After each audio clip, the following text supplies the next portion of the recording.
Greetings, classicists, and welcome to the lesson on Book 7 of the Odyssey, the Palace of Alcinous, King of the Phaeacians. So, no intellectually challenging warm-ups or starters today. I feel that you're fully developed in that area, and whenever I do them, I seem to get a look of horror rather than any particular enjoyment. So we'll leave those for the time being, although I may come back to them. So have a look here at this picture of a recreation of a Mycenaean palace, and this is the palace at Pylos. So Pylos is referred to in the Iliad and in the Odyssey because, of course, Telemachus goes to Pylos. Who was the king of Pylos? It was, of course, Nestor. Yes, congratulations. Well remembered. One of the Trojan heroes, the oldest Trojan hero who got back safe and sound because he didn't take part in the plundering of Troy. So this is an archaeologist's recreation, and so we always need to take that with a pinch of salt, and we always need to think about whether Homer is really referring to a very specific time period or is a kind of amalgam, a crush of traditions. But anyway, leaving all that to one side, this is the sort of thing that you could be looking at, and this is quite a big, impressive, colourful, dramatic palace. And if you listen to the description of the palace of Alcinous, it's a little bit smarter than this, a little bit more wealthy and luxurious in a sense, but this is a large, well-designed, well-built, luxurious, well-decorated room. So it is, the palace of Alcinous is on that sort of tantalizing edge of reality. Anyway, we'll get onto that more later. Now, one thing to just be crystal clear is of course a cat in the video, is what's in the middle of the room. Now, what that is the hearth, and that is the spiritual heart of any home, if you like, and that is the fire. That's the sort of area where the fire is, and that's extremely important if you think about it in the Bronze Age. Fire is the source of heat, of light, of protection, of warmth. Well, that's heat, but I thought it was so important I thought I'd say it twice. So where the fire sits and exists is a very important place, and this is relevant for later on because, as we know, Odysseus ended up in the hearth as a way of appealing for Xenia. And I think the point I'm trying to make there is the hearth isn't like a normal fireplace shut away in the corner. It is in the absolute center of the room. So Odysseus's appeal for Xenia by sort of sitting in the ashes of the fire is a very public thing and a very deliberate attempt to manipulate and shame people into giving him Xenia rather than scurrying off into a dark corner and sitting in the ashes. So anyway, that's what the hearth is, and it's central rather than stuck on the side. So moving on, I know you love them. I know you're all doing pretty well on these. Maybe it's time to up the pass mark, but anyway, I want to hear 70% pass mark on this one. You've got your fact test. I would try and do it in 3 minutes. Really pick up the speed, the pace at which you operate, because it's all very well knowing the answers, but you have to commit the answers to paper within a fixed time frame. That's the dirty secret of exams, if you like, although not much of a secret, admittedly. So as we go through, absolutely take notes on everything and anything you can. There should be pages and pages of notes, especially with the videos where you can stop and make sure you get things down. What we're going to look at before we start a deeper analysis of Book 7 is an absolutely crucial concept, and we've talked about it before, but we haven't named it or explored it in great depth, and that is civilization. Now, there's a great word for that, and that is themis. Now, again, I know I say this with all the definitions, but themis is untranslatable. It doesn't have a kind of perfect word that correlates with it. Civilization is a good place to start and a relatively simple word to use. So We'll go with that, but it is more complicated. Now, Finlay, who is a leading scholar of the Mycenaean era and the Odyssey, describes Themis as so. A gift from the gods and a mark of civilized existence. Sometimes it can mean the right custom, a proper procedure, social order, and sometimes merely the will of the gods, as revealed by an omen, for example, with little idea of right. So civilization works as a translation in certain circumstances, but it can be more, it can be beyond that. But anyway, we're going to start using the word Themis an awful lot, and there's a lot to it, but if you think of it as civilization, that'll get you on the right track. So have a look at these images. Do they represent Themis, civilization, or its opposite, which is barbarism? Now, the Greeks have this very strong sense of civilization and barbarity, and that's something that we're going to explore in the next module for classics, the invention of the barbarian. But we see it in the Odyssey as well, so it's a good thing to start thinking about. So let's have a look. Do these pictures represent Themis, or do they represent barbarism, and why? You've got 6 or 7 pictures. Identify them and jot them down. So pause the video, have a look at the first picture, top left, a wild untamed forest. Is that Themis or barbarism and chaos? Well, obviously it is barbarism and chaos. The dark, untamed forest, all sorts of scary things would live there, and that would have been nerve-wracking in a sense to a Bronze Age Homeric man. They would have been aware of the potential and the resource of a woodland, but in the ancient world where you have these woodlands that are, could even be hundreds of thousands of acres, and you walk in and you get lost, and it's full of animals who can kill you, and it's not ordered, it's not controlled. It is a dark and mysterious place, and I think we still get that slight sense of awe and discomfort sometimes, even in sort of forests in the UK or woods in the UK at dusk, when you're walking through the trees and you can't see beyond you, and there are noises and sounds, and something is approaching you and you don't know what it is. So that first image, suggesting barbarity. If we move along, we'll see a female warrior. Now, this is the ultimate in barbarity. This is, again, another classic gender role reversal, where women who are supposed to be giving life are taking life. And a key feature of barbarians is the fact that they do the opposite of what the Greeks think is civilized. So even though she may be brave, even though she may be noble, she is still uncivilized. She is still challenging the structured, ordered male world of the Greeks. So a female warrior is a sign of real danger, discomfort, and chaos on the battlefield. Even though the Amazons, for example, are depicted as great warriors, they are fundamentally a threat to Greek society, which is why they feel so scared of them. Moving on along that top row, we've got nice, ordered, planted bushes. So this is Themis. This is the bringing in nature under control, introducing order and productivity to something that would otherwise be chaotic and dangerous. Top right, we've got a temple. Well, yes, again, Themis, understanding the divine instructions of the gods, great civilization. And we've talked about that before, the sign of when you know that the Phaeacians have got a temple or a series of temples, that's a great sign that they are civilized. Bottom left, we've got a male warrior, and it's a little bit more than that.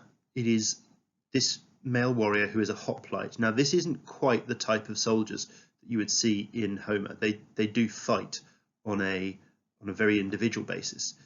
So males on the battlefield, being strategic and thinking carefully about things, would have been very civilized.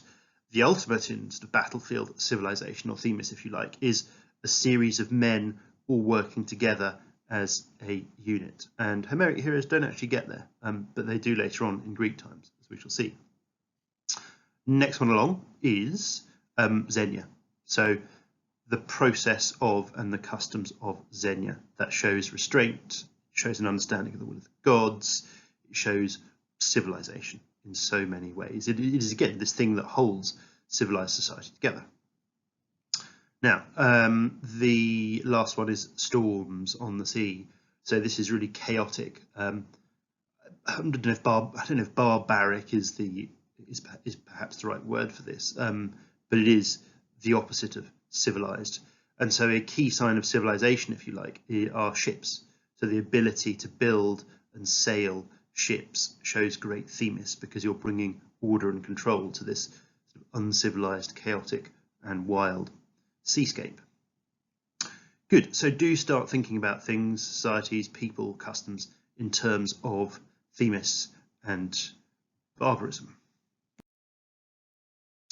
So let's get stuck into book 7, line 45 to 154. So first thing to think about is Athene's interventions. What does she actually do in aiding Odysseus? Is she simply repeating Nausicaa's instructions? Yes, she is, in a sense, and it's important that Odysseus gets where he needs to go.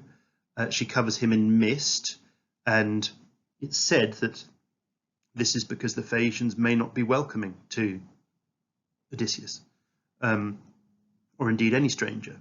But is that true? And again, we go back to this idea of tricky narrators and not really having a firm sense of precisely what the truth is in any given situation, because so often the Phaeacians show excellent Xenia.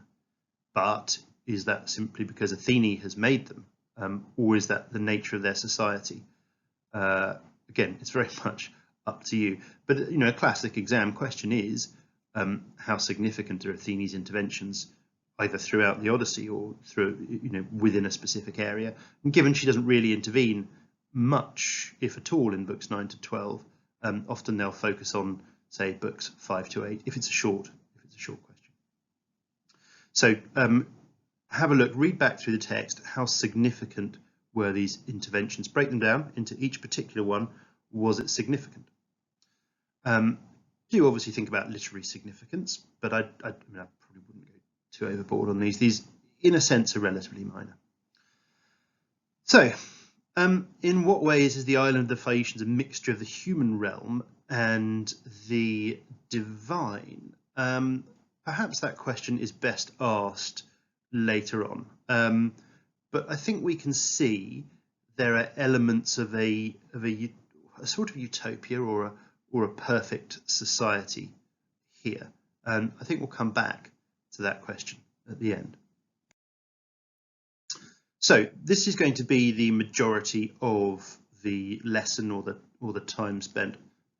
I thought that was quite an interesting task, Mamie. I resent that accusation.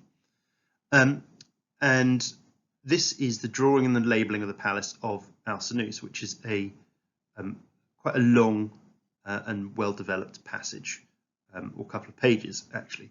And there's so much that can be taken from it in terms of characterising Phaeacian society, literary techniques, and so on, and so forth. So what I would like you to do is to draw the palace and the gardens as described in lines 82 to 134, and put pretty much everything that is described in there, and then label them. But don't just label them with what they are, but label them with the impact that that word or description has. So simply the mention of blue enamel, for example, that's luxury, that's wealth. There isn't a sort of massive literary technique in terms of simile or metaphor there, just its very existence creates a picture, that single word. But there are similes as well. So explore the similes. How do those similes work in making or depicting the palace of Alcinous as luxurious and civilized? So that could be, if you've got a piece of A3 paper, it would easily fill that. You could use a Word document which you set to A3 size and then fill with things. This isn't an art test. It is a representation test. So don't feel you have to draw. You can simply use a series of triangles and then label them and then explain the significance of them if you really want to, or squares. If you want to do something absolutely beautiful and artistic, then do. And if you want to do a halfway house, then do. This is my sort of example, if you like, and this is using icons. So if you go to insert, if you open up a Word document, go to insert and then icons, you've got a list of icons that actually could be quite useful for creating a sort of map or an image of the Palace of Alcinous. And you can see here I've done some examples of what I mean. You know, that square in the middle is the palace, and that's the sort of bronze walls around it, and they show extreme wealth and craftsmanship, and the sun and moon simile indicates the size and scale and magical nature of the palace. Do expand on that a bit if you pinch that, etc., etc., etc. So, you know, this is just what I mean. Hopefully a sort of not light-hearted, but slightly different, enjoyable activity, so that you can understand the sense of Alcinous's palace. So I do want you to do this. You know, it's a big and it's a significant task, and I want you to go through it, you know, item by item pretty much. So, you know, what plants, what streams, blah blah blah. Do also think back to what we've just talked about in terms of Themis and civilization. How do they contribute to wealth and luxury, but also the idea of civilization? So absolutely, you'll need to stop the video now and crack on with that, or you can obviously listen to the end of the video and then come back and do this task. But this, you know, this is an important one, hopefully a fun one, a different one. Who knows? There'll always be some who don't want to do the drawing. That's fine. You can do, like I say, little squares. What is each square? What impact does it have? It's up to you. Okay, so once you've done that, on to the next question. And this is an important one. And again, we need to get back into the habit of writing quickly and effectively under timed pressure. So I want you to spend only 15 minutes, and I want you to time yourself, and I want you to try and get to the end. Now, if you get extra time, don't worry too much about it. It's still just that writing practice in a 15-minute chunk. You know, you're not going to get really a 15-minute paragraph question. That's not how the exams work. But in terms of practicing writing under pressure with a focus, that's what we're doing. So, you know, if you get extra time, don't feel you have to give yourself 17.5 minutes. Just keep it down to 15. Now, what I would like you to do is choose 3 areas and explore the physical differences and conceptual significance when you're looking at the difference between Alcinous's palace and Calypso's island. So you might look at, you know, depictions of nature, a couple of quick examples, you know, depictions of sort of craftsmanship or lack thereof, and then how the people in these places interact or appear. So there you go. You've got 3 ideas, 3 areas that are conceptually quite different. You know, very, very brief examples, because you're fitting a lot, you know, 6 examples in a sense into this paragraph, and off you go. Crack on. 3, 2, 1, start writing, go. Right, brilliant. Okay, so on to the next. So after we hear the in-depth and detailed description of the palace of Alcinous, we get the story of how Odysseus obtains Xenia. So covered in his invisible mist, which maybe allows him to penetrate the throne room and get to exactly where he needs to go, he wanders up invisibly, if you like, and grasps Arete's knees in that gesture of supplication, and then the mist vanishes, and there he is. Probably a slightly unnerving experience for her, but she responds to it well, because she's brave and cunning and aware. So Odysseus appeals directly to her for hospitality, as he's been told to do by Athene and by Nausicaa. And is it crucial that he appeals to her or not? Everyone seems to suggest it is, but Alcinous seems to be relatively hospitable himself. I don't know. Give it some thought. So anyway, Odysseus then does the trick that I was talking about earlier. He goes and sits in the hearth covered in ash right in the middle of the room, shaming Alcinous and the other Phaeacians into taking action, into showing that they are civilized, into offering him excellent Xenia, and it works. One of Alcinous's men says, Alcinous, we need to show this guy, amazing Xenia. It's unseemly that a stranger be sitting there in the hearth. So, Odysseus's plan works, and this is a classic example of how Odysseus achieves things through his own ends and through the help and support of others. So, how does Odysseus get good Xenia from the Phaeacians? Well, Nausicaa tells him what to do, Athene tells him what to do and covers him in mist. Then his own skill with manipulation helps because he's sitting in the hearth, really shaming them. So what is the kind of crucial factor that led to him getting Xenia from the Phaeacians? Is it the instructions that Nausicaa gave? Could he have found his way there anyway? Well, possibly. He's Odysseus. And the same thing with Athene. Is it the fact that he was covered in mist and could get there safely? Well, possibly these Phaeacians are sort of said to be hostile to strangers, but then they show excellent Xenia, which is kind of contradictory. Or is it Odysseus is sitting in the hearth move that actually is the clincher? And obviously with an A-level essay, it's exploring all of those possibilities and coming to your own judgment supported by evidence. There's no right answer, but that's what you need to start thinking about. So Odysseus is given, is sort of welcomed to the party, if you like, and they agree that they are going to give him excellent Xenia, so food and drink and so on and so forth. It's significant to note that Odysseus certainly doesn't announce his name at the beginning. He is delaying revealing his identity for as long as possible. And that's an interesting thing to consider. When your whole life is dependent on your kleos and your public identity, you should be broadcasting your name at the top of your lungs everywhere you go. But Odysseus is not, and that's a strange thing for a Homeric hero to do, and why probably becomes clearer later on when we've read the Wanderings and we've seen the dangers that he faces, and we've seen the fact that actually revealing his identity has caused a great deal of trouble for him.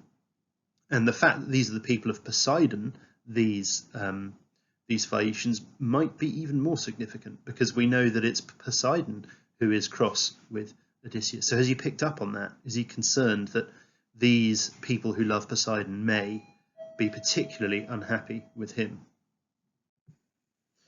Sorry, quick delivery stop there. Okay, so the next significant event that happens in this passage is, in a sense, rather a strange one. Alcinous and the Phaeacians understand that Odysseus is a godlike figure and a noble hero, and they have a real sense of his importance and social status, but they don't yet know who he is. And is it rather hasty of Alcinous to offer his daughter's hand in marriage? Maybe not. He's obviously keen to make links with this enigmatic but powerful stranger, and it's certainly an interesting question for Odysseus to consider. This temptation of Nausicaa, and we've talked a lot about this before in terms of what Nausicaa offers. She offers wealth, she offers status, she offers the chance for a lot more sons. She offers sort of peace and security. Odysseus doesn't know that he's going to make it back to Penelope and Telemachus, but on the other hand, she is not his oikos. He wouldn't be the king of Phaeacia. He would be one of a number of sort of princes, and would have lost that sort of leadership role that all heroes seem to have. Better to be king of a smaller kingdom than a fifth prince in a vast wealthy one. So there's no doubt that it's tempting for Odysseus, though. I think we can see that in the sort of subtle flirtatious exchanges that they've had, and then there are some issues later on. So an interesting offer, maybe a slightly hasty one from Alcinous.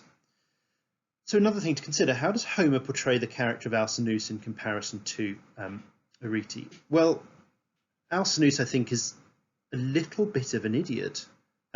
He is controlled by others. He's easily manipulated. Odysseus tricks him, manipulates him. I think so, with the sitting in the hearth trick. His men say, oh, we need to show this guy Great Xenia. It's not him who jumps to who sort of instantly performs Great Xenia. Compare that to Telemachus, who just leaps up when Mentes appears in book 1. He gets a little bit excited and offers his daughter to someone who he doesn't really know within 10 minutes of meeting them. So I think he's supposed to be quite a well-meaning, kind-hearted, but weak and slightly silly character. And that's why perhaps the real power behind the scene or behind the throne, literally in this case, is Arete. But it's never quite clear. And again, this is the blessing or curse or excitement of the Odyssey. There's all these little intangible webs and hints and suggestions in the background that never quite meet and match up perfectly. So there we go. That is fundamentally book 7. Now, what I'd like you to do is turn in your workbooks to the 10-mark question on the Palace of Alcinous. And on the page opposite, you will see a mark scheme, an exam board mark scheme, and then on the other page, you will see the answer to the question. So I don't want you to write it. This is an answer to the question that I'd like you to mark. So have a look at the mark scheme. What would you give it for AO1, which is fundamentally knowledge, and what would you give it for AO2, which is analysis? Have a look at the mark scheme and see if you can give that exemplar 10 marker a mark. Now, obviously, it's good. I'm not giving you something that's going to score 1 or 2 out of 10, but how good is very much up to you. And this is the classic question in English lit type things, in interpretation, in subjectivity. Is this brilliant, or is it bullshit, or both? Have a read through, have a think. What mark would you give it, and why? So last activity, and this is something we'll really get stuck into in terms of concept, but I'd certainly want you to make a start on doing it now, and that is trying to amass as many scholarly opinions on things in the Odyssey as possible. Now, this is absolutely crucial for long form essays, 30-mark essays, which you have 45 minutes to do. And what you have to do is identify the name of the scholar, so Hall, and Hall is the scholar in the link below, and you have to identify the argument that they're making. So that would be the importance of something, be it Xenia or a character's action, or the impact of a literary device, or any number of things could be a scholar's argument. So if they're describing what happens in book 8, that's not their argument, that is just a simple retelling of book 8. When they start attaching significance to something or analysing something, that will be their argument. So I want you to try and identify as many arguments that Edith Hall makes about Xenia in Homer as possible. So remember, not descriptions of Xenia, but where she tells you its importance or perhaps its function, or things that could be debated or challenged, I think is a good way of looking at it. So that is the final activity. And yes, there we go. Well done. You have now completed book 7, and I shall see you in class or online for book 8. Goodbye.